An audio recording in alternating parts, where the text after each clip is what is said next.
कीर्तन सांग होय अंग हरी रूप.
कृष्ण हरी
रूप पाहता लोचनी सुख झाले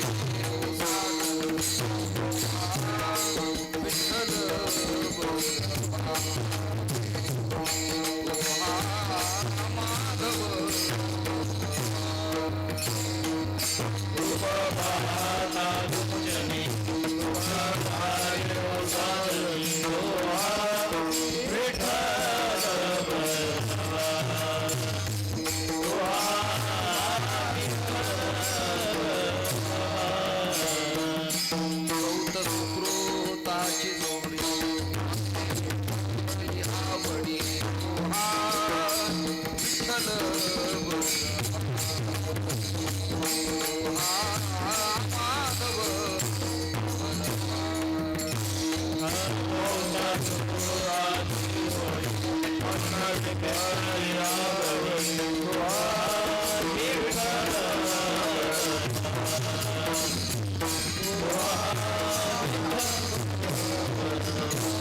देवा भेटी जावया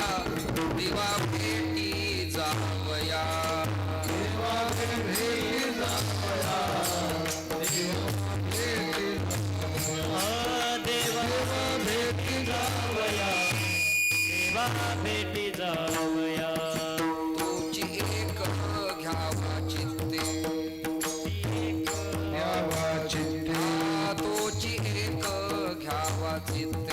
तोची एक घ्यावा चित्ते करुणी रीते कलेवर करुणी रीते कलेवर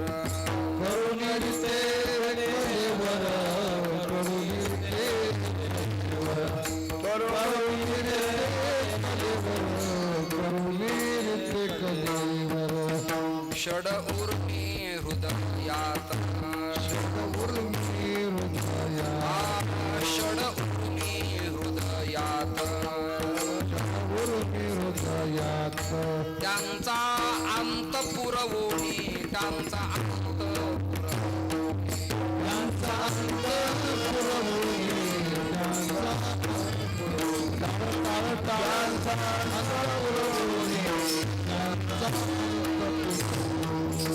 तुझी एक घ्यावा तोची एक घ्यावा चित्ते करुणी रीते कलेवर करुणी रीते कलेवर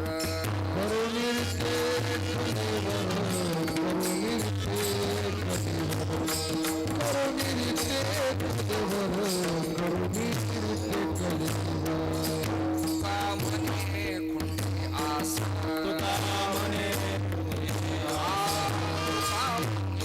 खुंटे आस तेथे वास करीतो तेथे वास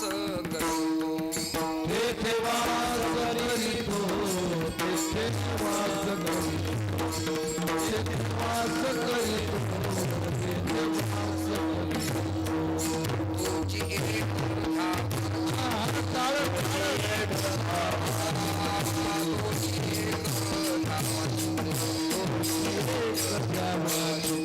करुणी रीते कलेवर करुणी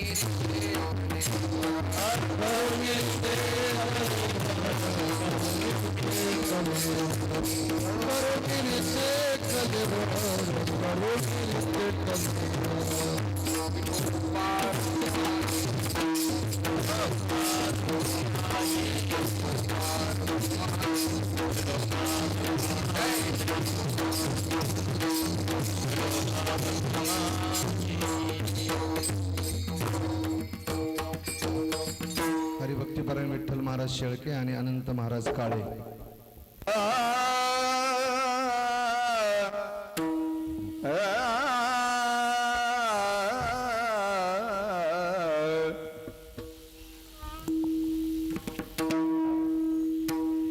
ऐसी दुसरी नसरी आट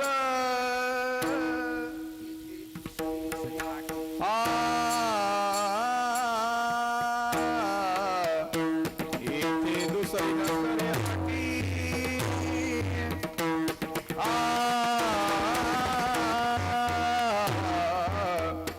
इथे दुसरी नसरी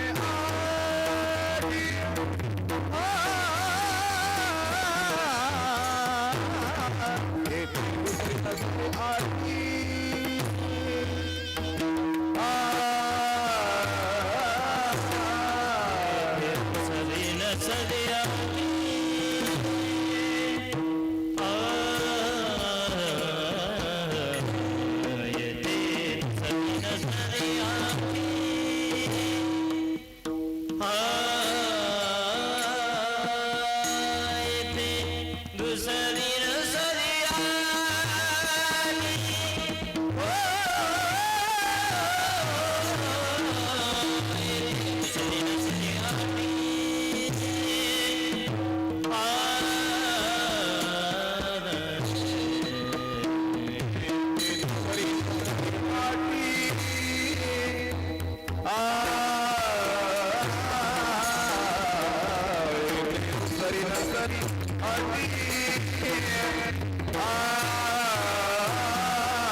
नसरे आटी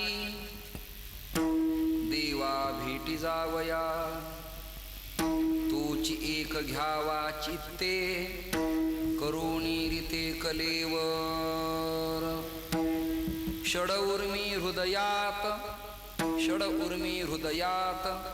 त्यांचा अंत पुरवोनी तोची एक घ्यावा चित्ते करुणी रीते कलेवर तुका म्हणे खुंटे आस तेथे वास करीतो तोची एक घ्यावा चित्ते करुणी रीते कलेवर विठ्ठल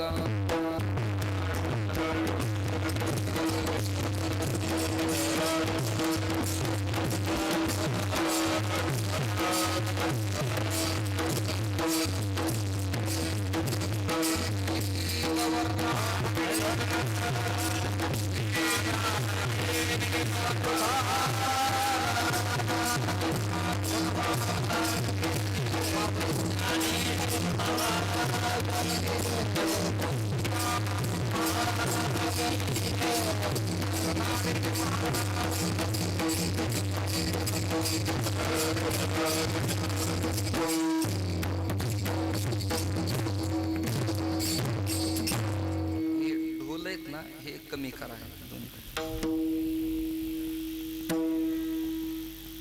योऽन्त प्रविश्य मम वाचमिमां प्रसुप्तां सञ्जीवयत्यखिलशक्तिधरस्वधाम्ना अन्यांश्च हस्तचरणश्रवणत्वगादीन् प्राणान्नमो भगवते पुरुषाय तुभ्यं श्रुतिस्मृतिपुराणानाम् आलयं करुणालयं नमामि भगवत्पादं शङ्करं लोकशङ्करं नमामि सद्गुरुं शान्तं सच्चिदानन्दविग्रहं पूर्णब्रह्मपरानन्दम् ईशम् आळन्दिवल्लभं तुका वा परब्रह्मरूपी तुकिता तुका पावला सस्वरूपी तुका स्वामी हे नाम वाचेसी गाता बहुसा निळा पावला वरमहाता पंढरीच्या देवराया पंढरीच्या देवराया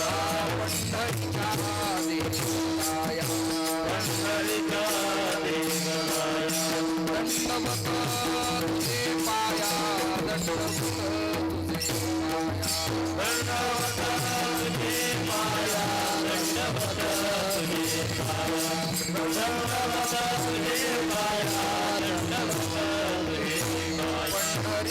देवराया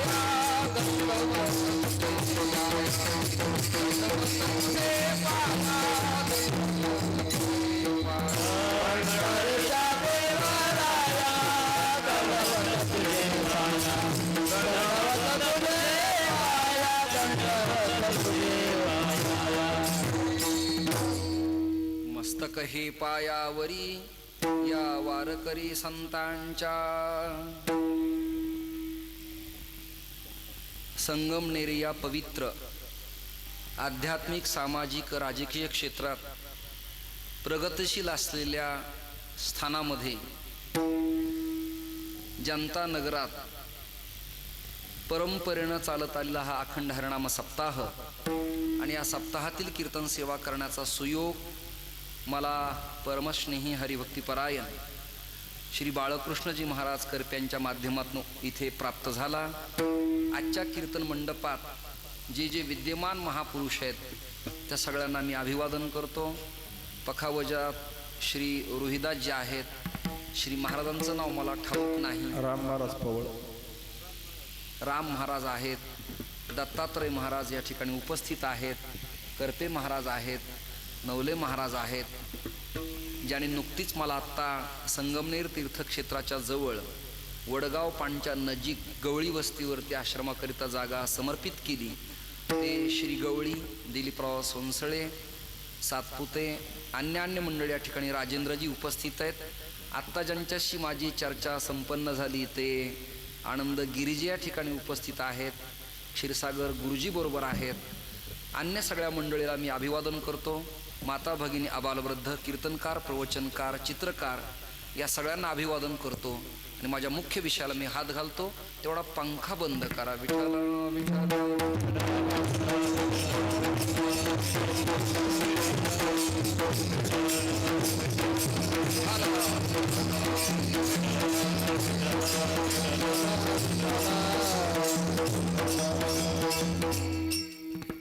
संगमनेर परिसरात अनेक वेळेला कीर्तन करण्याचा मला सुयोग प्राप्त झाला सगळ्या मंडळींच्या माध्यमातून.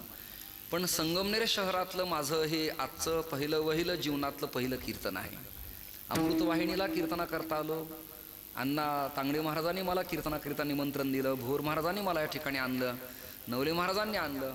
करपे महाराजांनी मला या ठिकाणी आणलं. मी परिसरातले जवळजवळ बरेच गावं आलो आहे. पण संगमनेर या तालुक्याच्या शहरात पहिल्यांदा माझं हे कीर्तन आहे.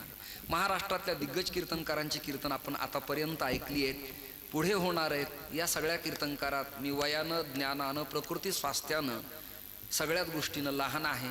विचाराची बैठक देण्याचा मी प्रयत्न करणार आहे. आपण ते स्वीकारा. विठ्ठल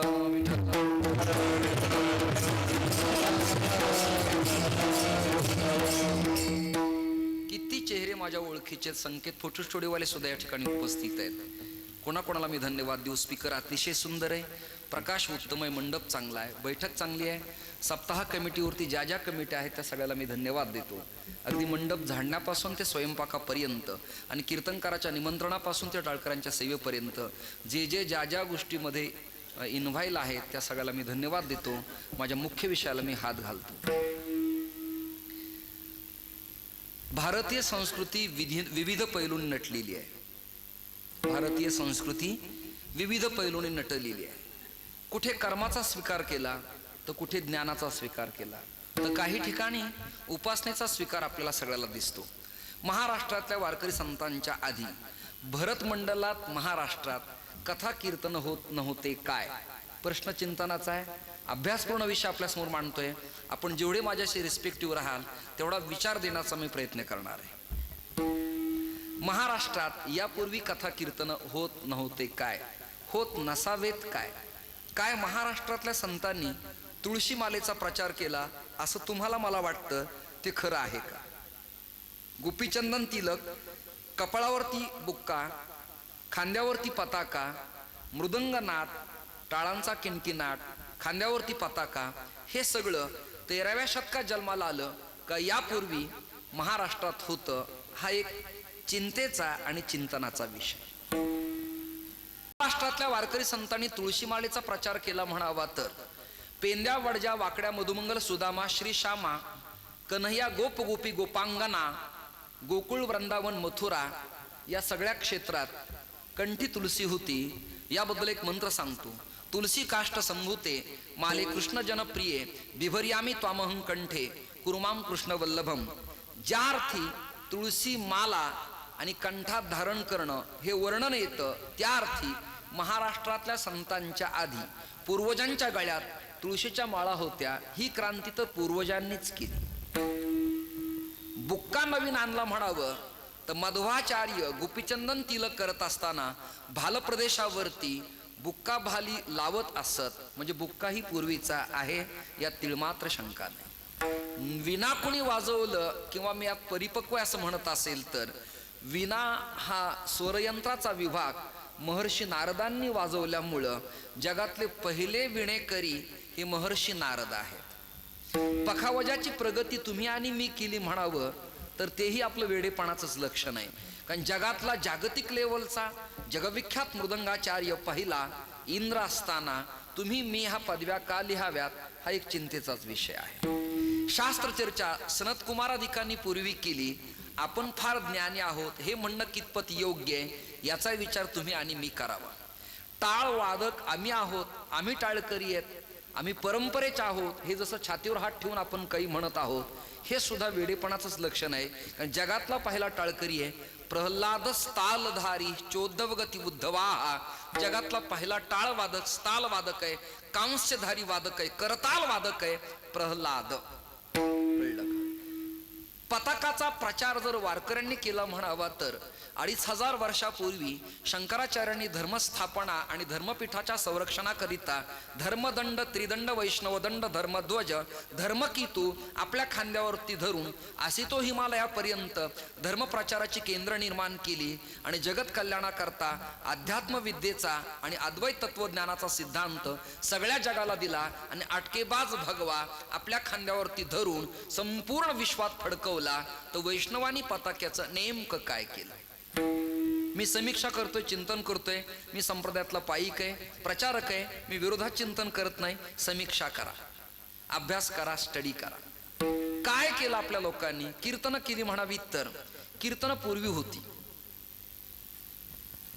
शाक्त कीर्तन होतं, शैव कीर्तन होतं, गाणपत्य कीर्तन होतं, दत्त कीर्तन होतं, नारदीय कीर्तन होतं, वारकरी कीर्तन होतं. आपण नेमकी क्रांती केली काय? काय केलं आपण? है की नाही? अभ्यासाचाच विषय की नाही?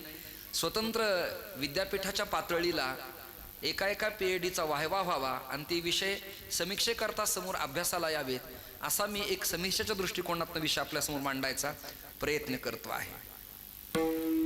वैष्णव महाराष्ट्रात जन्माला आले म्हणावं तर रामानुजाचार्य, रामानंदाचार्य, निंबार्काचार्य, मध्वाचार्य, वल्लभाचार्य, विष्णुस्वामी आचार्य, कबीरजी, तुलसीदासजी हे सगळे वैष्णव भारतात जन्माला आलेले होतेच.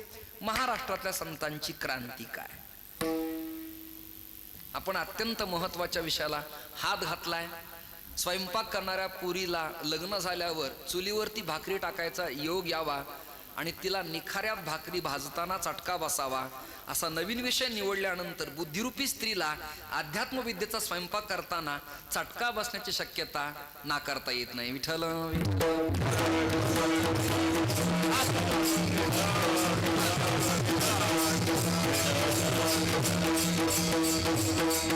महाराष्ट्रातल्या संतांनी काय केलं म्हणावं तर बोलतो. भागवत प्रचारात आणलं म्हणावं नाथांनी तर नाथांच्या आधी भागवत होतं. केवळ भागवत नाही तर मद्वयम भद्वयम चैव ब्रत्रयम व चतुष्टयम नालिम पाग्नि पुराणानी कुस्कम गारुडमेवच हे 18 पुराण होतेच. मग भागवत प्रचारात आणणं म्हणणं हे वेडेपणाचं लक्षण आहे असं वाटत नाही का?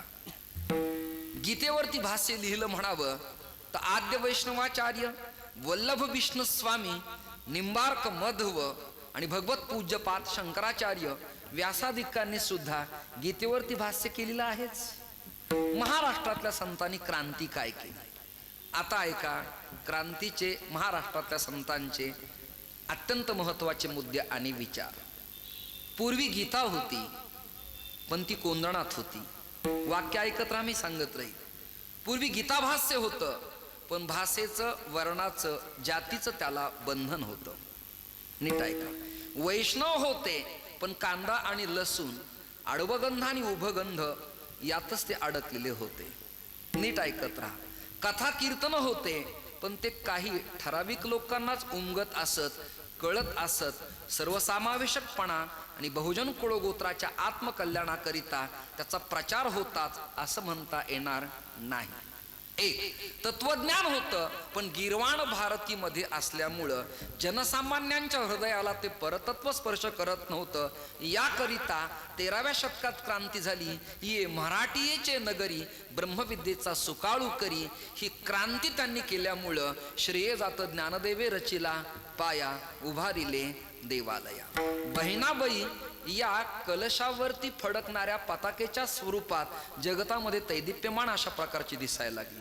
एक एक चिंतन मी करतोय, आपण ऐकत राहा. बरेच कीर्तनकार कीर्तन करत असताना विषयाला अनभिज्ञ असल्यामुळं पण आरडाओरडा करून कीर्तन करत असल्यामुळं तत्वचिंतनाची परिभाषा आणि सैद्धांतिक विचार लोकांपर्यंत पोहोचत नाहीत. ही दुर्दैवाची, खेदाची गोष्ट आहे. हल्लीचा कीर्तनकार फिलॉसॉफीतला तत्ववेत्ता असावा, इंडियन हिस्ट्री त्याला कळावी, त्याला केमिस्ट्री, बायोलॉजी, त्याच्यानंतर फिजिक्स हे कळावं, त्याला गणित कळावं, त्याला भूमिती कळावी, त्याला भूगोल कळावा, त्याला संगणक तत्वज्ञान कळावं.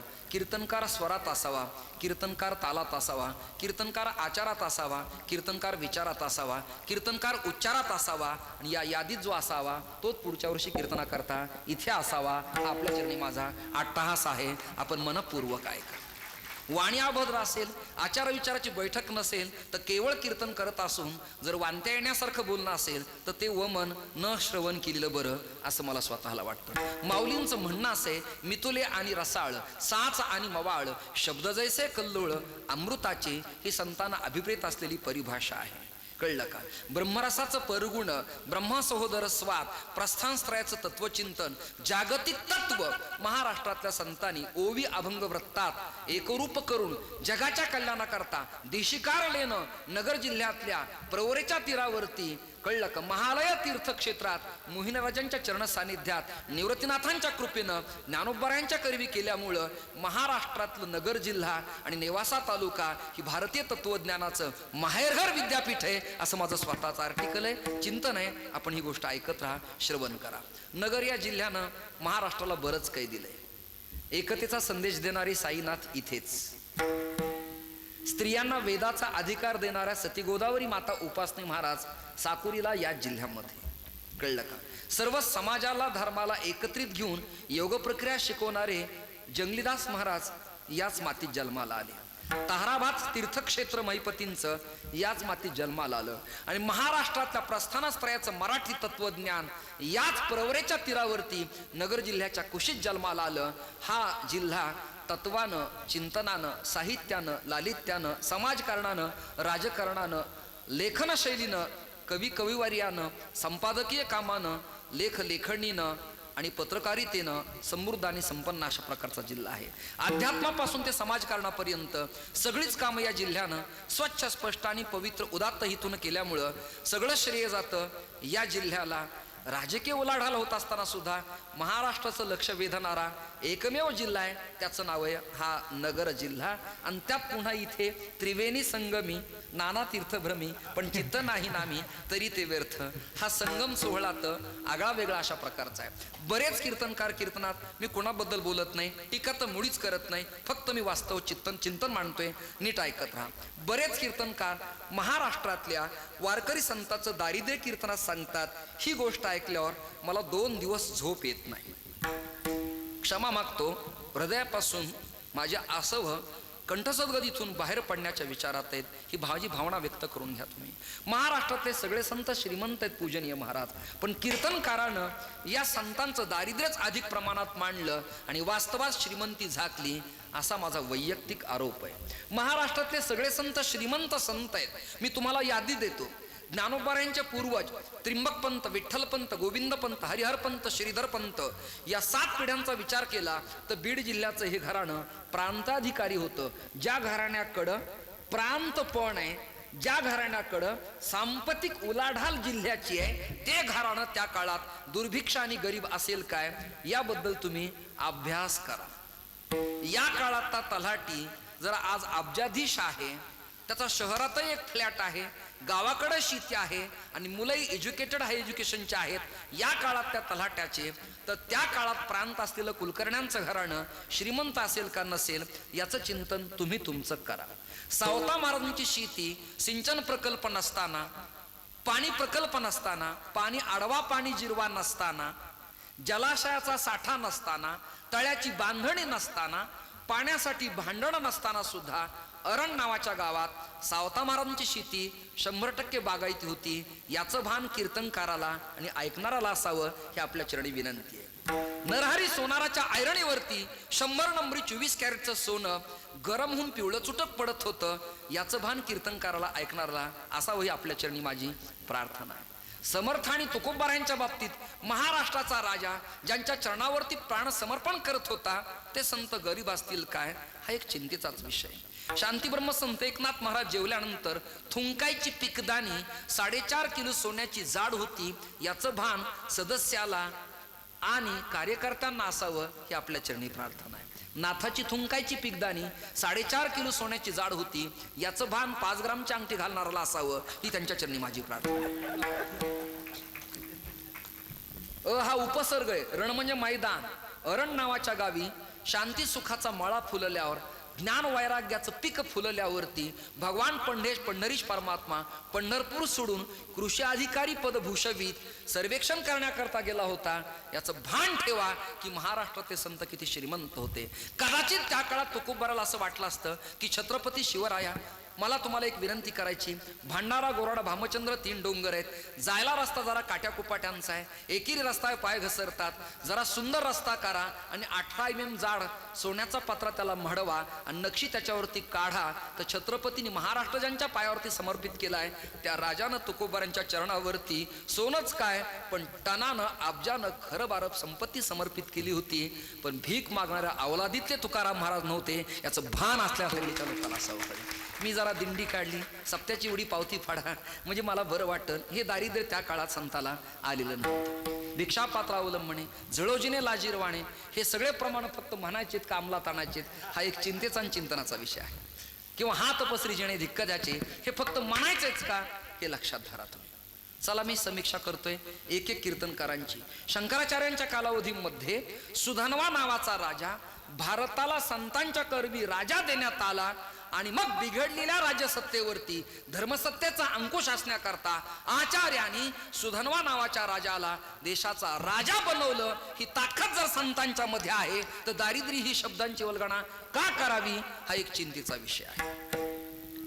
आपल्याला मी पुढच्या काळात कीर्तन तर हा माझा आत्माच आहे, पण व्याख्यानाकरता मी प्रवृत्त होणार आहे. 7 दिवस 3 दिवस एका विषयाला मुद्दा घालायचा आणि चिंतन करायची. काय होतं कीर्तनात, प्रमाण, भजन, चाली यात खूप वेळ जातो आणि कीर्तन करायला विषय मांडायला वेळ फार कमी पडतो. दुसरा एक प्रश्न असा आहे, संगमनेरच्या मीडियाला, पत्रकारितेला, संपादकीय लेखाला आणि सगळ्या पत्रकार बांधवाला मी धन्यवाद देणार आहे. त्याचं कारण आहे, मी आल्या आत्ता अनेक पेपर्स मी वाचले.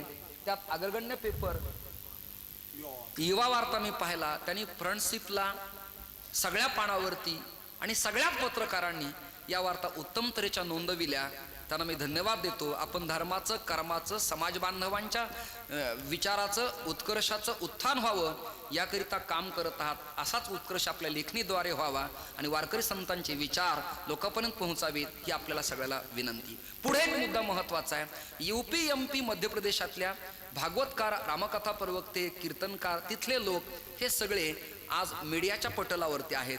महाराष्ट्रातल्या संतांचं स्वतंत्र एक चॅनल का नसावं, का नसावं? त्याला समाज जिम्मेदार आहेत का वारकरी जिम्मेदार आहेत हा एक चिंतेचा विषय आहे. द बुद्धाज रॉड नावाचं एक चॅनल आहे स्वतंत्र, साम मराठीसारखं चॅनल आहे.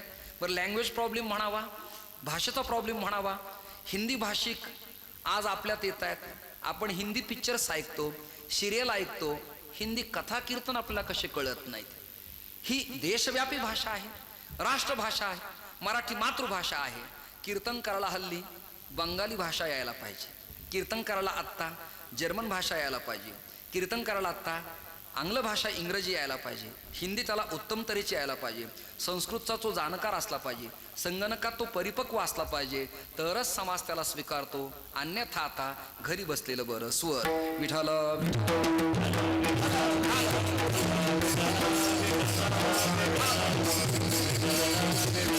हे माझ्या पदरची बडबड मी काहीच करीत नाही. 56 भाषेचा केलासे गौरव आणि भवारण मी नाव उभारिली. एकच नाही, अनंत भाषा अभ्यासल्या महाराष्ट्रातल्या संतांनी आणि त्या का न याव्यात आपल्याला प्रयत्न करायला काही हरकत आहे का?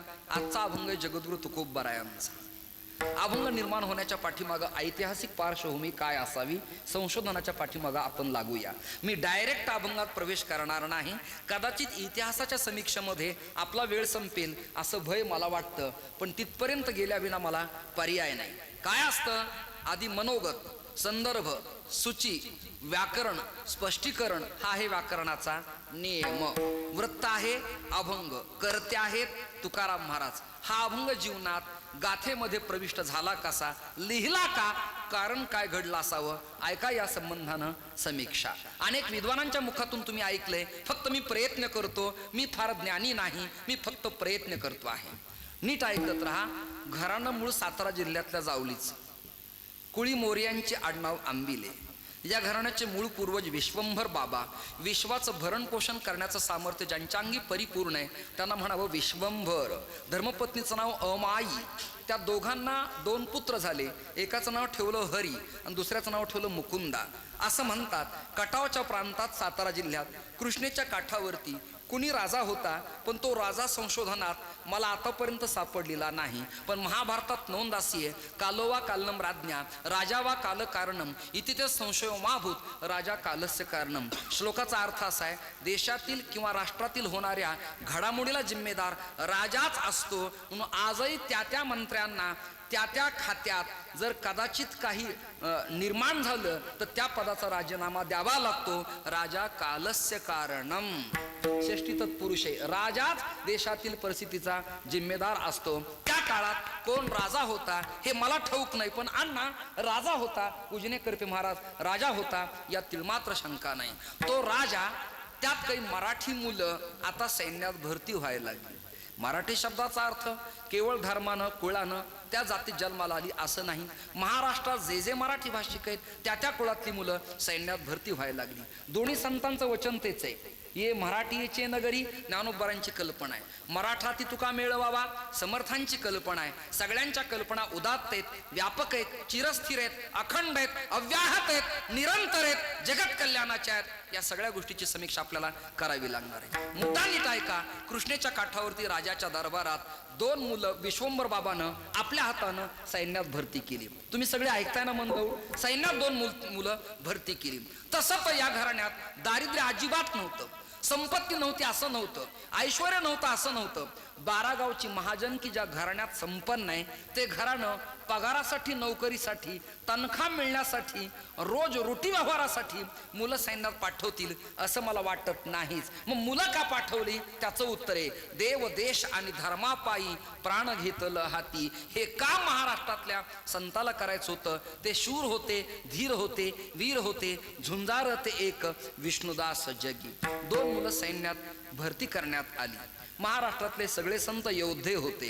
जनार्दन स्वामीकडे अध्ययन करत असताना देवगिरी किल्ल्यावरती नाथांनी 350 सैनिक नंग्या तलवारीने पळवले होते याचं भान अभ्यासकाला असावं. मी डॉक्टर कुमुदिनी गोसावी वाचल्या, प्रल्हाद गावडे वाचले, प्रणव जोशी वाचले, विजय भटकर वाचले, विस पागे वाचले, डॉक्टर देखणे वाचले, युमा पठाण वाचले, V.A. कुलकर्णी वाचले, डॉक्टर साखरे वाचले, मनमाडकर वाचले, डॉक्टर लहवीतकर वाचले. सगळे सवंग मी वाचले. मी या शब्दाबद्दल दिलगिरी व्यक्त करतो, कारण वाचणारा कोणतरी प्रतिनिधी असावा लागतो. म्हणून मी फक्त माझ्याकडे अंगुनिर्देश केला. याबद्दल खंत व्यक्त करू नका, ही आपल्या चरणी प्रार्थना आहे. 350 सैनिक पळवले नाथांनी. एवढी ताकद त्यांच्यात होती.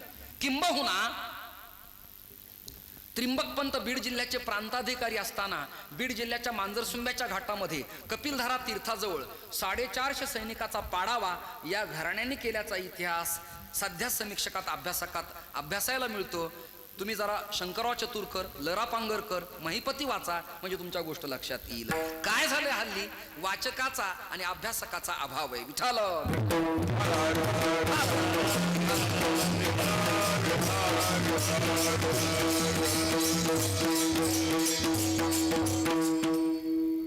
दोन मुलं सैन्यात भरती करण्यात आली. बलदंड मुलं. हातात एखादी तरवार धरली किंवा लोखंडी गज धरला तर स्त्रीनी कणकीचा कानवाला करावा असा हातात करत होते. एवढं बलदंड शरीर होतं. व्यायामाने कसलेलं, गावरान गाईचं दूध प्यालेले, साजूक तूप खाल्लेलं आणि बैठका जोरात सूर्यनमस्कार केलेले हे घराणं होतं. घराण्यात तुळशीची माळा, पंढरीची वारी आणि उपासना पद्धती उत्तम तऱ्हेची होती. एक वाक्य बोलू का? अभ्यास साधने विना संपन्न होत नाही. कीर्तनकार अभ्यासक असला तरी त्याच्या वाणीला प्रासादिकता संतांच्या कृपेनं जोपर्यंत प्राप्त होत नाही तोपर्यंत त्याची वाणी ऐकणाऱ्याच्या हृदयाला परतत्व स्पर्श करू शकत नाही. प्रासादिकता असावी लागते. एक दृष्टांत सांगतो. या स्त्रिया किराणा दुकानात जेव्हा नारळ घ्यायला जातात तेव्हा त्या स्त्रिया त्या दुकानदाराला नमस्कार करून हात जोडून नारळ उटीत घेतात का हो? तेव्हा तो नारळ असतो. पण तो श्रीफळ भागवताजवळ, रामकथेजवळ, गाथ्याजवळ, ज्ञानेश्वरीजवळ ठेवला, एखाद्या संत वृंदांच्या हाताने प्रसाद रूपाने दिला तर तो नारळ न राहता ती स्त्री नमस्कार करून ओटी करते आणि घेते, तेव्हा तो नारळ राहत नाही. तेव्हा त्याला प्रासादिकता निर्माण होत असते. ही गोष्ट लक्षात धरा. अभ्यासक वेगळे आणि प्रासादिकता वेगळी. दुसरं एक वाक्य मी चिंतन करून सांगतोय, थोडा फेरबदल करत. पहिल्या सगळ्या विधानाला या वाक्याने विरोध वाटेल याचं मला भान आहे. काही अभ्यासक आहेत पण उपासक नाहीत, त्यामुळं त्यात श्रवण करण्यात आनंद प्राप्त होत नाही. श्री गुरु धोंडा महाराज PhD नव्हते, पण वक्तृत्व शैली आणि वाक्चातुर्य एवढं होतं की वाणी आणि सरस्वती जिभेवरती नांदत होती. ऐकणाऱ्याला सुद्धा वेळ लागायचं.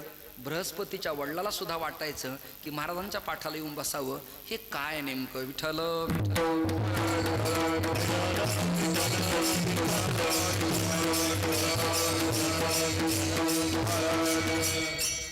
दोन मुलं सैन्यात भरती करण्यात आली. म्हणजे महाराष्ट्रातले संत घराणे केवळ कथा कीर्तन, माळा दिंड्या जप, ग्रंथ वाचन आणि वारी इथपर्यंत सीमित नव्हते, तर प्रसंगी क्रांतिकारी घराणे होते. हे अत्यंत महत्वाचं आहे. ऐका, दोन मुलं सैन्यात भरती करण्यात आली. किट्ट रातकिडे ओरडतायत. घोड्यांच्या टापाचा आवाज संद गतीनं कानावरती पडायला लागले. 360 सैनिक कृष्णेच्या काठावरती तुटून पडलेत.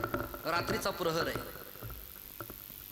बाँड्रीवरती सीमेवरती धर्मध्वजाचं रक्षण करता करता घोडे आले, किंचाळ्या फोडल्या त्यांनी. आणि अचानक सैन्य विश्रांती घेत असताना आणि दोनच बंधू तुकोबऱ्यांचे पूर्वज, ऐकताय ना तुम्ही? मन लावून ऐकताय ना? तुमचे चेहरे प्रसन्न दिसायला पाहिजेत. ऐकणाऱ्यांचे चेहरे सुकले की वाटतं हातात फुलं घ्यावेत, यांना श्रद्धांजली व्हावी, निघून जावं असं वाटतं. ऐकणारे प्रसन्न असले पाहिजे. नाही तर तुमच्या चेहऱ्याला विनाकारण कीटकनाशकांची फवारणी करायची, ते मला पटत नाही. विठ्ठल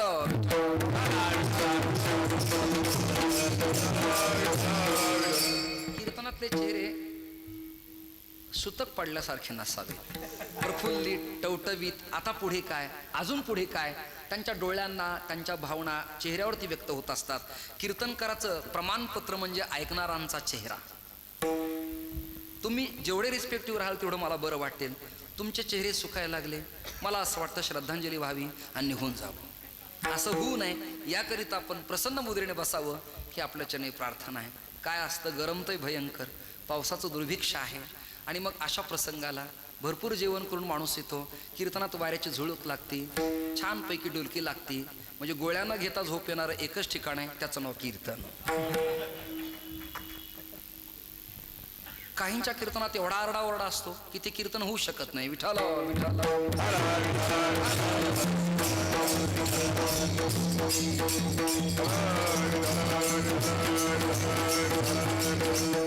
हे सैन्यात भरती झालेली मुलं रात्रीच्या प्रसंगाला धर्मध्वजाला अभिवादन करत होते. ऐका, कशाला? धर्मध्वजाला. त्याला धर्मध्वज, धर्मकेतू, धर्मदंड, त्रिदंड, वैष्णवदंड, पताका आणि गुढी असे भिन्न भिन्न प्रकारची नावं आहेत.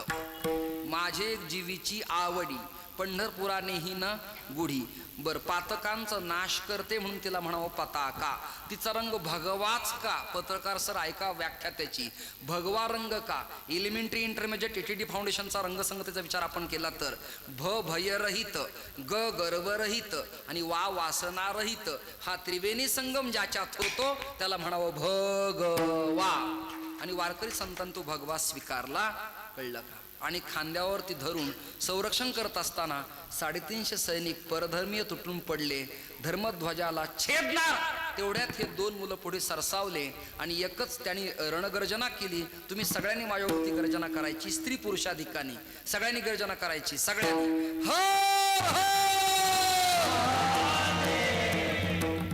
जवळजवळ आपला मावळा मेला असं गृहीत मी धरतो. पुढे मी जातो. जय जयकार सुद्धा तुम्ही करू शकत नाही तर महाराष्ट्राला जाग केव्हा यायची? छत्रपतींचा मावळा उठल्यावरती तलवार ढाल त्याच्या पाठीला हाताला निघत असायची. आता आपला मावळा उठला की तंबाखू असते पण चुना नसतो. एवढं दुर्दैव आपलं जन्माला आलंय. कल्पना करा तुम्ही. निदान तुम्ही जय जयकार तरी करा. मी ओरडतोय पण मागं तरी मला तुम्ही मदत करा. सगळेजण म्हणा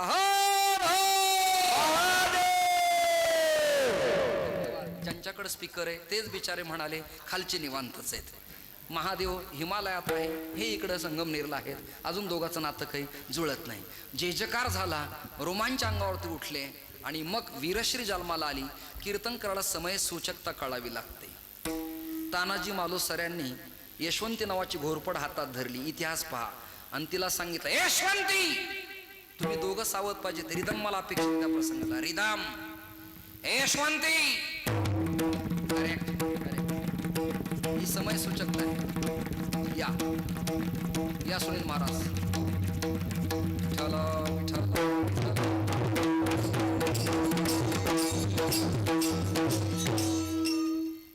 यशवंतीच्या नावानं सिंहगर्जना केली तानाजी. यशवंती वरदा,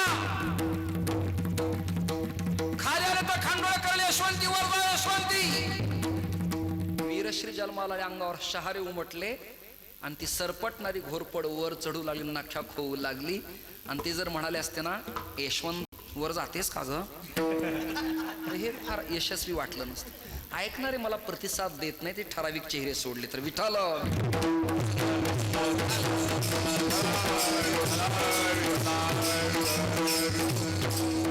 काय माहिती का, ऐकणारा सुद्धा लालित्य, साहित्य, विभक्त्या, प्रत्यय, समास, अलंकार कळले पाहिजेत ना. हे ऐकणाऱ्यावर फार काही अवलंबून आहे. नाही तर वक्ता दशसहस्रेषु हे सगळं असलं तरी समोरचे प्रसन्न नसतील तर वक्ता मेला म्हणून समजायचं. कळलं का. त्यांनी हिमालयात जावं आणि एकट्यानेच बडबड करावी, इतरांना न सांगितलेलं बरं. तुम्ही प्रसन्न राहा, मी सांगत राहील. 2 मुलं सैन्यात भरती आहेत. प्रसंग गांभीर्याचा आहे. वरमी घाव लागला आणि 2 मुलं रक्ताच्या थारोळ्यात पडली. मुलं शांत झाली. शांत शब्दाचा अर्थ उमगला असेल आपल्याला. शांत झाली मुलं. धडा वेगळं शिर झालं. घोड्यांच्या टापा मंद गतीनं पाया पडायला लागल्या. घोड्याने सुद्धा आपल्या मानाखाली घातल्या. आजही PSI, PI, ठाणे अंमलदार, फजरेट, महुलीर, पोलीस खात्यातले लोक जर दुर्घटना घडली तर आपली कॅप बगलेत धरून शस्त्र उलट करतात. आजही घटनेत तोच नियम आहे. त्याही काळात तो होता. त्यांनी पगड्या काढल्या, तलवारी उलट्या केल्या, घोड्यांनी मानाखाली घातल्या. 2 प्रेत घोड्यावरती लागली. रक्तानं माखलेली ती प्रेत आपलं धड असं मांडीवर टाकलं आणि शिर हातात धरलं. आणि 4 सैनिक जावळीला, सातारा जिल्ह्यात महाराजांच्या पूर्वजांच्या विश्वंभर बाबांच्या वाड्यात गेल्यावर सकाळच्या प्रसंगाला तुळशीला प्रदक्षिणा घालणाऱ्या आमाईला हे दृश्य दिसलं. आईला जगात सगळ्यात काही प्रिय असेल तर कुपुत रोजा आहेत, क्वचिदपि कुमाता अनुभवती. स्वामी तिन्ही जगाचा, आई विना भिकारी. न मातु परदैवतम. आईला सगळ्यात श्रेष्ठ काय असेल तर आपली संतती आहे. आणि संततीला सगळ्या जगातलं दैव श्रेष्ठ असेल तर केवळ आई आहे, हे श्रेष्ठ दैवत आहे. कळलं का. आईला काय वाटलं असेल. ज्ञानोबाऱ्या 13व्या अध्यात्मिक उभी खर्च करतात. का स्नेहाळ माय तान्हे याची वाट पाहे, ती दिठ्या आहे हळुवार जय. आईचं अंतःकरण किती हळुवार असतं याबद्दल वक्ता किती वर्ष बोलला तरी हा प्रबंध पूर्ण होणे नाही. असं जे समीकरण आहे, असा जो प्रबंध आहे, त्याचं नाव आई आहे. याचं भान तुम्ही ठेवा. ती रडत होती, विवळत होती. तिने आपला माथा जमिनीवरती आदळणार, छाती बडून घेणार. तेवढ्यात कर कर पायातले बुट वाजायला लागले. बाराबंदी बांधलेले, डोक्याला मुंडास, गळ्यात तुळशीची माळा, कपाळाला गुप्पीचंदनाचा तिलक केलेले विश्वंभर बाबा धीर गंभीर वाणीनं बोलत होते. आमाई. त्या त्या प्रसंगाला कीर्तन करायला तेथे पात्र रंगवता आलं पाहिजे. नवरस भरवी सागर. कळलं का. आमाई का झालं तुम्हासनी रडतायत. आमच्या घराण्यात रडलीला आम्ही कुणी पाहिलं नाही. तुम्ही 2 कर्तबगार पोराच्या आई आहेत. काय झालं तुम्हास रडायला. ही त्या काळातली भाषा. काय झालं तुम्हासनी रडायला. काय आकाश पडलं होय म्हणून रडतायसा. ही त्या काळातली भाषा. आमाईनं सांगितलं, मी तुळशी प्रदक्षिणा करताना, तुळशीला औक्षण करताना दिव्या विझल्या गेला आणि मला कळत न कळत अपशकुनच झाला. आपली पोरं ही आज संपल्या गेलीत. काय त्या नोकरीला करायचंय. जगण्यात तरी काय आहे. पोटचे 2 गोळे आपल्या संपलेत. तेव्हा विश्वंभर बाबांचं वाक्य नीट आहे का, म्हणजे वारकऱ्यांची ताकद काय होती तुमच्या लक्षात येईल. तेव्हा विश्वंभर बाबांचं वाक्य, रडू नका. रडायला काय झालं तुम्हाला. आमाई म्हणाली, रडायला काय झालं म्हणून काय विचारता. आपले 2 लेकरं जे कधीच भेटणार नाहीत, तळ हाताच्या फोडासारखं सांभाळलं. 2 पोरं आपली संपली आहेत. तेव्हा बाबांचं वाक्य, विश्वंभर बाबांचं, रडताय काय. संपले नाहीत पोरं. मग काय झालं. महाराष्ट्राच्या देवधर्माच्या देशाच्या कामाला आलीत माझी पोरं, ही महाराष्ट्रातल्या वारकरी संतांचे विचार आहेत. याचं भान तुम्ही ठेवा लक्षात ठेवा. म्हणजे महाराष्ट्रात 2 पोरं कामाला आली म्हणजे महाराष्ट्रातला वारकरी किती कामाला येतो याचं भान साहित्यिकाला, लालित्यिकाला, चित्रकाराला, पत्रकाराला असावं ही आपल्या चरणी प्रार्थना आहे. यांचं उत्तर क्रियाकर्म करण्यात आलं. पुढे घटना अशी आहे, मुकुंदा होते अविवाहित, हरी होते विवाहित. विवाहित हरीच्या बायकोचं नाव होतं विठाबाई. तिला मुलगा झाला, त्याचं नाव ठेवलं विठोबा.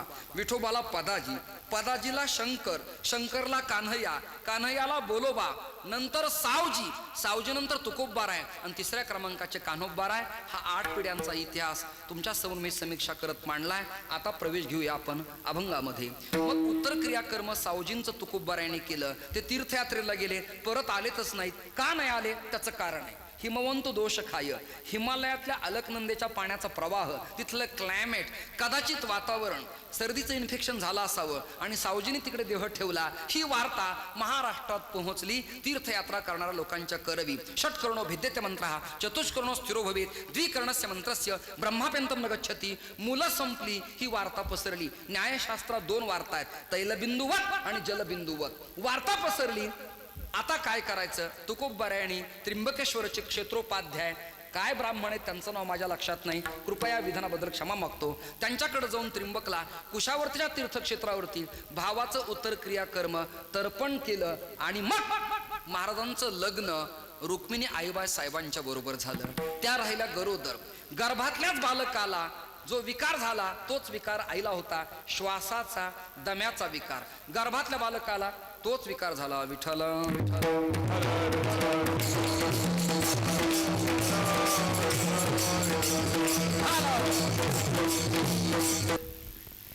जगद्गुरु तुकोबरायांच्या कीर्तनामध्ये, जगद्गुरु तुकोबरायांच्या कीर्तनामध्ये राजा शिवछत्रपती बसत असत.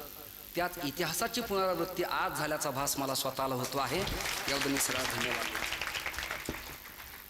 एक समीक्षक, अभ्यासक, हितचिंतक, एक कुशल संघटक, उत्तम प्रवक्ता आणि त्या पक्षावरती निष्काम निर्वैर निष्ठा असलेला माणूस, आपली माती, आपली माणसं यातलाच एक माणूस, माननीय नामदार श्री बाळासाहेब थोरात साहेब या ठिकाणी उपस्थित आहेत. मला आनंद वाटला. एकदा संगमनेरला आनंद नावाच्या पेपरच्या वर्धापन दिन सोहळ्याला तुम्ही, भुजबळ साहेब आणि उज्ज्वल निकम आणि संजय बापू कुलकर्णी सावरगावकर सगळी मंडळी होतात. तेव्हा मी हातात हात दिला होता. मी फक्त लांबूनच तुम्हाला पाहत होतो, पण आज तुमच्या जवळ येण्याचा योगायोग बाळकृष्ण महाराज करप्यांच्या नामसप्त्यात मला प्राप्त झाल्याबद्दल मी धन्यवाद देतो. विठ्ठल विठ्ठल.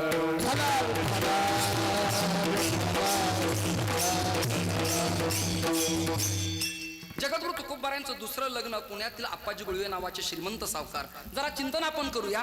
जगद्गुरु तुकोबरायांच्या जीवनामध्ये दारिद्र्य असतं, संपत्तीही नसते, संपत्ती कमकुवतपणा असता, तर आप्पाजी गुळवे नावाच्या श्रीमंत सावकारानं आपली कन्या तुकोबरायाला समर्पित केलीच नसती. या अर्थी तुकोबरायांचं घराणं समृद्ध होतं, याचं भान तुम्हा सगळ्यांना असावं. आज महत्वाचा मुद्दा असा आहे, महिला सबलीकरण, महिला सक्षमीकरण, आरक्षण आणि सशक्तीकरण. स्त्रियांच्या संबंधानं परमार्थात स्त्रियांना प्राधान्य असावं का नसावं, अत्यंत महत्वाच्या मुद्द्याला मी हात घालतोय. आपण पुढे जाऊया, चिंतन करूया. कीर्तन करत असताना कीर्तनकाराला हल्ली सामाजिक विषयाचं भान असणं ही काळाची गरज आहे. फॉर एक्झाम्पल, उदाहरणार्थ, कीर्तन करत असताना यमुनेच्या डोहात कृष्ण परमात्मा आले आणि त्यांनी कालिया मारला हे विधान करण्यापेक्षा जर भागवतकारानं सुधारून सामाजिक त्याला जर कौल आणि पैलू पाडला तर समाजात परिवर्तन होऊ शकतं. कसं, याकरता समीक्षा आपण करूया. कृष्ण परमात्म्याकडं गोकुळातल्या काही गवळणींची तक्रार आली की यमुनेच्या डोहात पाणी भरपूर आहे, पण त्या डोहातलं पाणी प्रदूषित आहे. त्याचं कारण कालिया तिथे राहतो आहे. कालियाच्या विषाच्या फुतकारानं ते पाणी प्रदूषित झालं आणि प्रदूषित झालेलं पाणी पिल्यावर डिहायड्रेशन व्हायला लागलं, वांत्या व्हायला लागल्या, सलाईनची सुविधा अजिबात नव्हती. त्या काळात जी प्याथी असेल त्याचं ते औषध उपचार करत असतील, तेव्हा कृष्ण परमात्म्यानं त्यांना सगळ्याला एक गोष्ट सांगितली, तुम्ही सगळेजण माझ्याबरोबर असताल तर उत्तम तऱ्हेचं पाणी मी तुम्हाला उपलब्ध करून देऊ शकतो, पण तुम्ही माझ्याबरोबर असताल तर. गोप गोपी गोपांगना, पेंद्या वडजा वाकड्या मधुमंगल सुदामा श्रीश्यामा सगळे गोपाळ एकत्रित केले. कृष्ण परमात्म्याने यमुनेच्या डोहाच्या शेजारी क्रिकेटचा चिंडू फळीचा डाव मांडला. योगायोगानं एक षटकार मारला, तो चिंडू जो उडाला तो कदंबाच्या फांदीला जाऊन अडकला. अडकलेला चिंडू काढण्याकरिता हल्ली नेता सांगतो आणि कार्यकर्ता ऐकतो, ही गोष्ट थोडी दुर्मिळ झालेली आहे. दुर्मिळ झालेली आहे कारण मी ज्या गावात जन्माला आलो त्या गावातल्या सौभाग्यवती काकू या 20 वर्ष खासदार पदावरती होत्या आणि तुमच्याच बरोबर तुमच्याच कदाचित वयानं मागे पुढे जयदत्त कॅबिनेटपदी काम करतायत. म्हणून मी सगळ्या गोष्टीचा अनुभव घेत सांगतो. हल्ली नेत्यानं कार्यकर्त्याला सांगितलंय आणि त्यांनी ते काम मन लावून केलंयच असं थोडंसं कमी पाहायला मिळतं, याबद्दल क्षमस्व. म्हणून कृष्ण परमात्म्याच्या लक्षात आलं, आता सांगण्यात मजा नाही, चिंडू काढण्याकरता स्वतःलाच उडी मारावी लागेल. कृष्ण परमात्म्याने उडी मारली, चिंडू सुटला, तो यमुनेच्या डोहातच गेला. कृष्ण परमात्म्याने छलांग लावली आणि यमुनेच्या डोहात कृष्ण परमात्मा गेले. तुम्ही मला प्रश्न विचारा, मी उत्तर देईल. कृष्ण परमात्मा डोहात खाली का गेले? नेता आणि संत समाजाच्या तळागाळात गेल्या विना प्रगतीचा चिंडू हातात येत नाही, याकरता तळागाळात जाणं काळाची गरज आहे. हे भागवतातनं सांगा. मग परमात्म्याने चिंडूवर काढताना कालिया अडवा आला. कालियाला समजावून सांगितलं, कालिया तिथनं निघून गेला. यमुनेच्या डोहातलं पाणी झाडाच्या फांद्यानं फुलानं पूर्ण बाजूला काढलं, निथळ स्वच्छ वाहणारं पाणी आलं आणि कृष्ण परमात्म्यानं समृद्ध निर्मल ग्राम योजना आणि जलस्वराज्य प्रकल्प गोकुळवासियांच्यासाठी राबवला. हे जर गावागावात भागवतकरांनी सांगितलं तर सरपंच सगळं पाणी आपल्या उसाला नेणार नाहीत, असं मला वैयक्तिक स्वतः. हे विधान सांगा ना तुम्ही, कृष्णाने काला केला काला केला. परंपरेनं कीर्तन मी आतापर्यंत ऐकत आलो. दहीहंडी घेतली, अभंग झाला, फोडला, पंक्ती बसल्या, जेवल्या, निघून गेल्या. परिवर्तनशीलता काय? चेंजेस काय? बदल काय? त्याच चाली, तेच अभंग, कंटाळवाणे स्वर, कंटाळवाड्या दृष्टांताच्या बैठका, तेच विचार. परिवर्तनशीलता असणं आता काळाची गरज आहे. परिवर्तनशीलता हा संस्कृतीचा आणि भारतीय साहित्याचा नेम आहे. ही गोष्ट आणि हे मूल्य आपल्या सगळ्यांच्या लक्षात असावं. काला केलं म्हणजे एक्झॅक्टली नेमकं काय केलं त्याचं उत्तर सांगतो. दीन, दुबळे, अनाथ, अपंग, गरीब, फॅसिलिटीज नसलेले, समाजापासून वंचित असलेले जे जे गट्स आहेत, जे जे लोक आहेत, त्या सगळ्या कुपोषित बालकांना कन्हैयाने जवळ घेतलं आणि आपल्याला मिळणारी शिदुरी वैयक्तिक स्वतः न खाता एकामेकांच्या मुखात भरवली. हा काला सांगा म्हणजे समाजात बदल होऊ शकतो, हे मला स्वतःला वाटतं. एकाच मंडपात 3-3 तास हरिपाठ घेण्यापेक्षा 25 मुलांनी जर एक गल्ली टाळ घेऊन भजन करत करत प्रवास सुरू केला आणि तिथल्या स्त्रियांनी आपलं आपलं प्रांगण झाडलं, रांगोळ्या काढून सडा टाकला, तर मग तिथे कीटकांचा प्रादुर्भाव होणार नाही, आरोग्य उत्तम तऱ्हेने लाभेल. हे विचार देणं आता काळाची गरज आहे असं मला वाटतं. कदाचित हे विधान तुम्हाला आवडत नसतील तर मी माफी मागतो, पण याची गरज आहे असं मला स्वतःला वाटतं. ते केलं पाहिजे. पाण्याच्या संबंधाने 13व्या शतकात ज्ञानोबरांचे विचार अत्यंत महत्वाचे आहेत. नगरेची रचावी, जलाशय निर्मावी, ही महावने लावावी, म्हणजे पर्यावरणाचा समतोल राहण्याकरता महाराष्ट्राच्या संतांची क्रांती 13व्या शतकात किती महत्वाची होती याचं भान असलं पाहिजे. राहिला मुद्दा की स्त्रियांना परमार्थात प्राधान्य आहे किंवा नाही. अनाभ्यासक लोक, तथाकथित लोक कधी प्रवचन व्याख्यान करताना ज्यांना अध्ययनाध्यापनाची गोडीच नाही ते बिनधास्त असा विरोध करतात की काही काळात काही लोकांनी वेदात पुराणात स्त्रियांना प्राधान्य दिलं नाही, त्यांना दूर लोटलं, ही साफ चुकीची गोष्ट आहे. असं नाहीये. मुळात स्त्रियांना प्राधान्य दिलं. याबद्दल ऋग्वेदातला एक वैदिक मंत्र मी तुम्हाला सांगतो. ए भेव माता मधुमत पिन्वते पयपीयूषम देवरदी तिरद्रिबरहा उक्त सुष्मान वृषभराम स्वप्न सस्ताम आदित्याम अनुमदा स्वस्तये. या वैदिक मंत्राचा अर्थ असा आहे की स्वस्ती म्हणजे कल्याण, भद्र म्हणजे कल्याण करणारा, स्त्रियासारखा श्रेष्ठ वर्ग कोणीच नाही, म्हणून तिला वंदन करायला हरकत नाही, हे वेदाचं प्रामाण्य आहे. तोच कित्ता गिरवला पुराणानं. त्वमेव माताच पिता त्वमेव. तोच कित्ता गिरवला महाराष्ट्रातल्या संतानं. काळ बदलला, भाषा बदलली, सिद्धांत तोच आहे. धन्य त्याची माता, धन्य त्याचा पिता. ऐका, मेवाडची मीरा, गंगाखेडची जना, आपेगावातली मुक्ता, अहिल्यादेवी होळकर, जिजाऊ या स्त्रियांनी राष्ट्र घडवलं याचं भान तुम्हाला मला असावं. आजही एका पक्षाची पक्षाध्यक्ष स्त्री आहे, आज देशाची सभापती स्त्री आहे, आज विरोधी गटात एक स्त्री नेता पदावरती पद भूषविते आहे, आज SP स्त्री आहे, कलेक्टर आहे, ती खासदार आहे, संसदपटू आहे.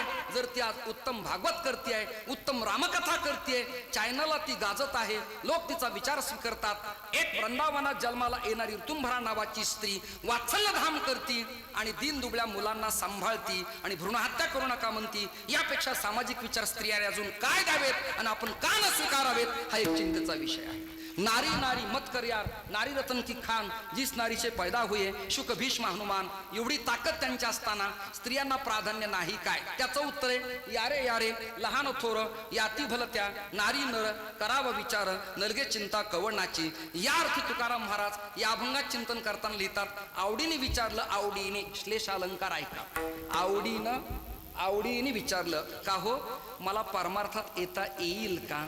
मी 2 गोष्टीकडनं तुमच्याकडनं टाळ्या मागणार, भिक्षापात्र समोर करून. का? तुम्हाला ऊर्जा मिळावी म्हणून. महाराष्ट्रात 2 जिजाऊनं 2 कामं चांगली केली आहेत. एका जिजाऊनं महाराष्ट्र सुख शांती समाधानात जगावा, परकीयांच्या गुलामगिरीत न राहता त्याला स्वायत्तता मिळावी, धर्माचं संरक्षण व्हावं, याकरिता आपला पुत्र महाराष्ट्राला दान केला. आणि दुसऱ्या जिजाऊनं आपल्या प्रपंचाकडचं दुर्लक्ष करून आपला पती महाराष्ट्राच्या पारमार्थिक कल्याणाकरता दान केला. असे 2 जिजाऊचे 2 कामं महाराष्ट्रात उत्तम आहेत. याकरिता जिजाऊला उपदेश करताना जगद्गुरु तुकाराम महाराज आजच्या अभंगात म्हणाले की तेथे दुसरी नसरे भागे, तेथे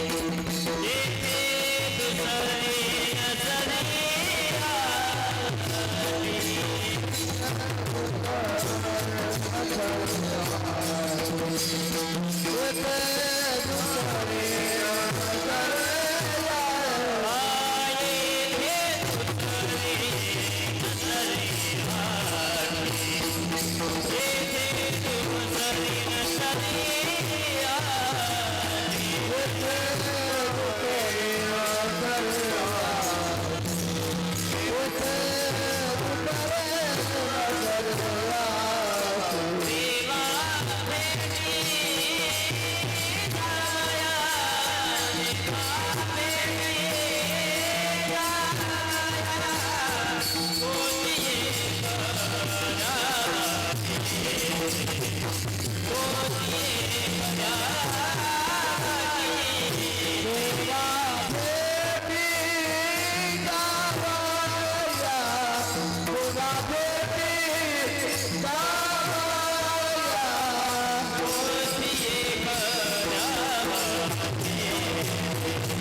परमार्थाच्या पथावरती वारकरी संप्रदायाच्या रस्त्यावरती कुणालाही अडचण नाही. येथे न सरे दुसरी आटी देवा भेटी जावया. परमेश्वराच्या भेटी करता प्रत्येकाला जाता येतं, पण अट एक आहे, तोची एक घ्यावा चित्ते करोणी रीते कलेवर. चित्ते सप्तमी एक वचन आहे, चित्ती नाही चित्ते. तोची एक घ्यावा चित्ते करोणी रीते कलेवर. आपलं चित्त स्वच्छ करून, निर्भय करून, उत्तम करून भगवान परमात्मा तुम्ही तुमच्या चित्तात साठवा. इथे शंका आहे, तो परमात्मा तुमच्या माझ्या चित्तात नाही काय? त्याचं उत्तर आहे होय. मी तुम्हाला एक उदाहरण विचारतो. गॅरेजवरती किंवा वॉशिंग सेंटरला आपण आपली 4 व्हीलर गाडी धुण्याकरता जेव्हा जातो, तेव्हा ते पाणी कचरा काढताना, माती काढताना, गाडी स्वच्छ करत असताना पाणी पाण्याच्या वेगानं गाडीवर आदळतं का पाण्याच्या पाठीमागं कोणाचा दबावा असतो? पाण्याच्या पाठीमागं हवेचं प्रेशर असतं, पण ते दिसत नाही. एकदा काय झालं, माझा मुलगा आजारी पडला. यावरून तुम्हाला कळलं मी प्रपंचावाला घरगृहस्थी आहे, यातील मात्र शंका नाही. मी MRI केला, CT स्कॅन केला, फरकच पडेना. सोलापूरला दाखवलं, पुण्यात दाखवलं, काही पर्याय केले, जमेस ना. शेवटी मी एका आयुर्वेद तज्ज्ञाला वैद्यांना दाखवलं. त्यांनी नाडी परीक्षा केली. त्यांनी मला उदाहरण दिलं. गाडी धुत असताना गाडीचं पाणी गाडीच्या अंगावर येत असताना पाणी पाण्याच्या ताकदीने येतं का पाण्याच्या पाठीमागं हवेचं प्रेशर असतं. मी त्यांना म्हणालो हवेचं प्रेशर असतं. त्यांनी मला प्रश्न विचारला ती हवा पाण्यापासून वेगळी दिसती काय? त्याचं उत्तर आहे नाही. मग ती हवा नसती काय? हो असती. मग दिसती का? नाही. तसं वायू तत्वाचा प्रॉब्लेम शरीरात होत असताना MRI CT स्कॅनमध्ये निघत नाही. माझं पण बॅचलर ऑफ आहे, मी ते केलं. या विधानाबद्दल क्षमा. विठाल ती हवा दिसत नाही म्हणजे ती नाही का? तसं परमतत्व या जगतामध्ये व्यापक आहे, दिसत नाही म्हणजे ते नाही काय? त्याचं उत्तर आहे. मग दिसत का नाही? दिसण्याकरता त्या अधिकाराचं बनावं लागतं, तेव्हाच ते दिसतं. या चॅनल वायरमध्ये सप्लाय आहे पण कवचवर आहे, आवरणवर आहे, त्यामुळं करंट बसत नाही. वाहकता, विद्युल्लता, कंडक्टर प्रवाहित आत आहे पण सप्लाय चालू असताना करंट बसत नाही. त्याचं कारण वरून आवरण आलं. हे जसं विज्ञान तसं अध्यात्म विज्ञान आहे. आवरण विक्षेप नावाचं कवच आल्यामुळं चैतन्यघन परमात्मा नावाची टंगस्टन धातूची तार प्रकाशित आहे. याचं भान राहत नाही. कवच काढा, प्रकाश पडेल. विठाल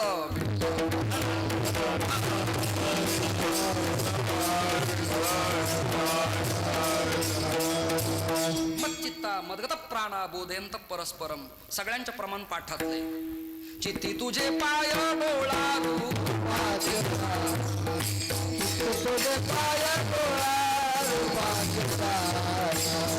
तुझे पाय डोळारू तुझे पाय डोळारू नाम तुझे वर्णावे पूर्ण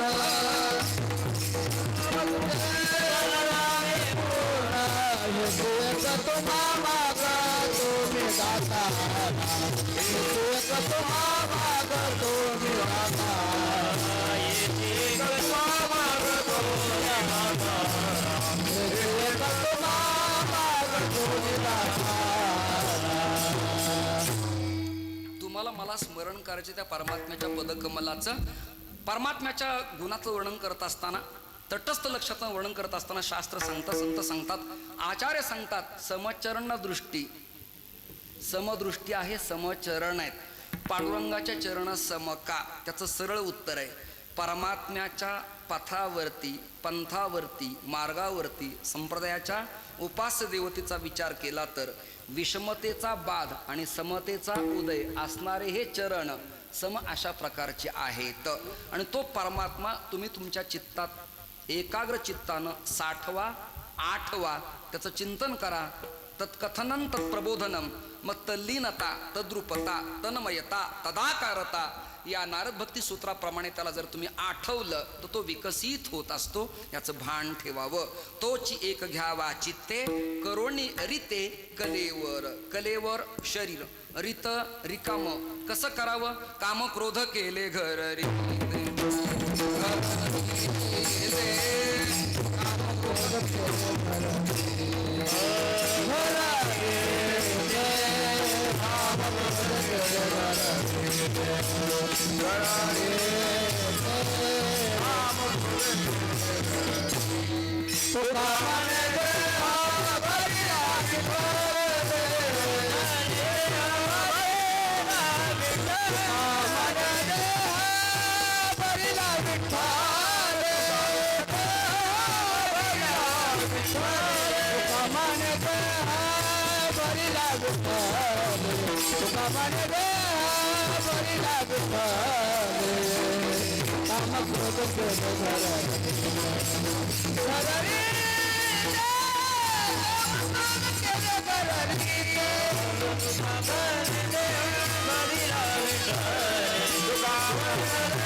या चरणाला अधिक शब्द अवघड न वापरता लोकशैली भाषेत आपण विषय मांडू. या स्त्रियातनं त्यांचं एक गुण उत्तम आहे. त्या काय करतात? भांड्यात पाणी भरून ठेवतात.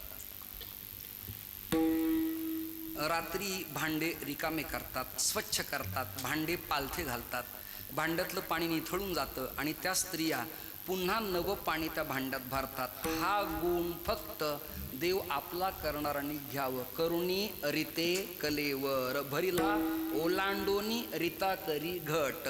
भरलेलं पाण्याचं भांड रिकामं केल्या विना निथळ स्वच्छ पाणी जसं भांड्यात भरता येत नाही, तसं या घटामध्ये परब्रह्मरूपी जलतत्व भरण्याकरिता हा घट रिकामा करावा लागतो, तरच नवीन पाणी भरता येतं. तोच एक घ्यावा चित्ते करोनी रीते कलेवर. साहेबासारखी माणसं आल्यावर कीर्तनकारानं बसण्याचा गोड गैरफायदा न घेता कीर्तन वेळेतच संपवावं याही मताचा मी असल्यामुळे 11ला शार्प 10 कमी आहेत. मधलं भजन, माऊलीचं भजन आणि कीर्तनाची सांगता. आपण इथे सगळ्यांच्या विनंतीला मान देऊन आपल्या नगरात, आपल्या मातीत, आपल्या मायबोलीत आलात आणि मी पहिल्यांदा पाहतो की आपल्या मातीत, आपल्या संघात, आपल्या लोकात कॅबिनेट मंत्री कीर्तनात येऊन एवढ्या वेळ बसणं हा पहिलाच माझ्या जीवनातला आश्चर्याचा धक्का आहे. विठ्ठल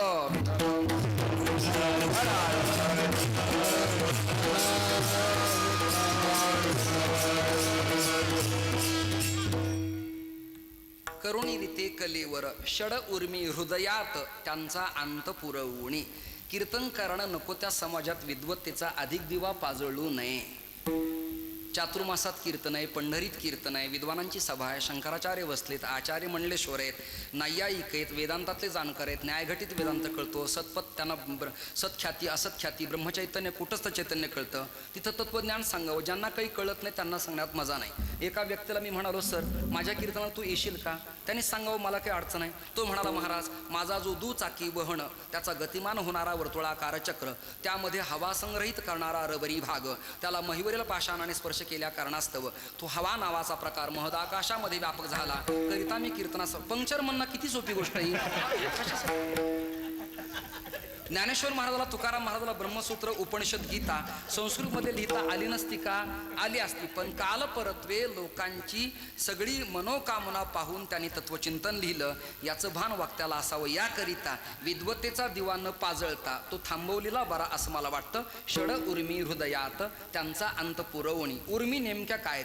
आशना, पिपासा, शोक, मोह, जरा आणि मृत्यू याला म्हणायचं उर्मी. या उर्मी ज्याच्या जीवनात संपल्या जातात तिथे परमात्मा वास्तव्य करतो. तुका म्हणे खुंटे आस, आस आशा अपेक्षा आकांक्षा भावना वासना. तुका म्हणे खुंटे आस, तेथे वास करीतो. आशा नाम नदी भवद्रथ जला तृष्णा तरंगा कुला. ज्याच्या जीवनात आशा समूळ नष्ट झाली तिथे परमात्मा येतो आणि व्यापकत्वाने चिरस्थिर होतो आणि तो सुखास पात्र होतो. याकरिता तुका म्हणे खुंटे आस, कळलं? तेथे वास करीतो.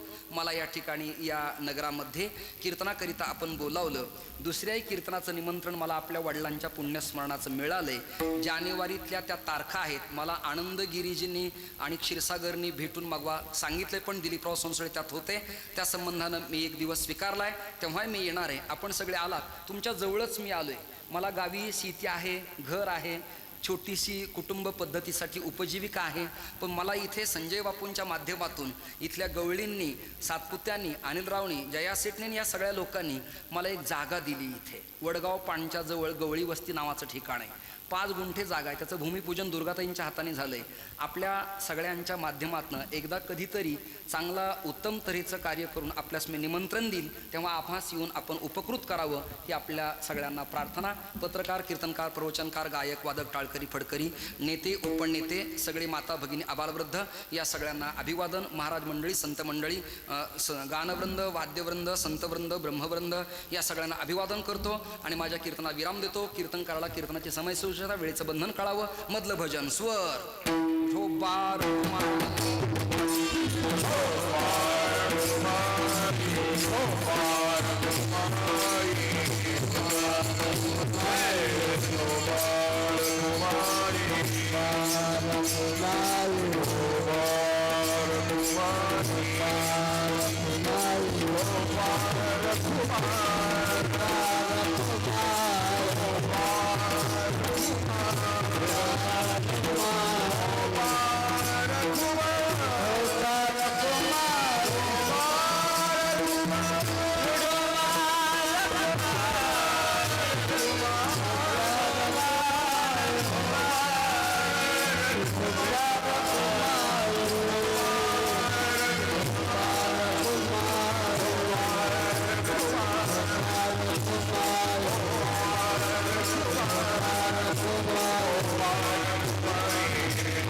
उद्धव महाराज बिराजदार.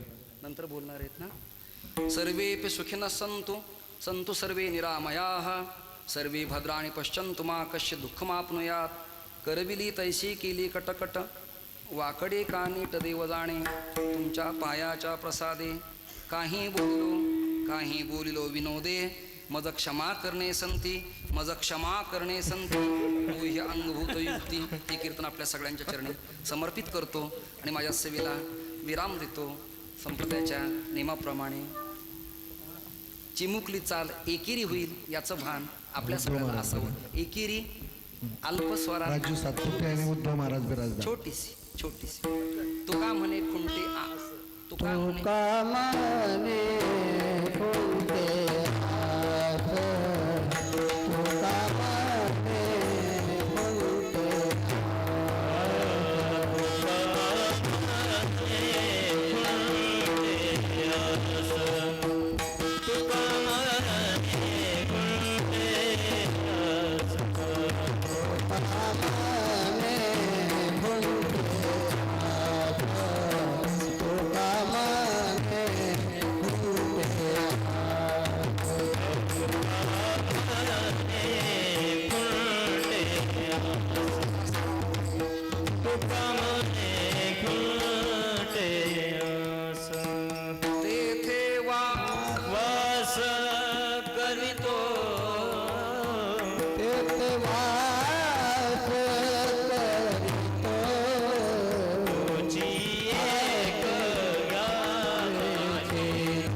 Swara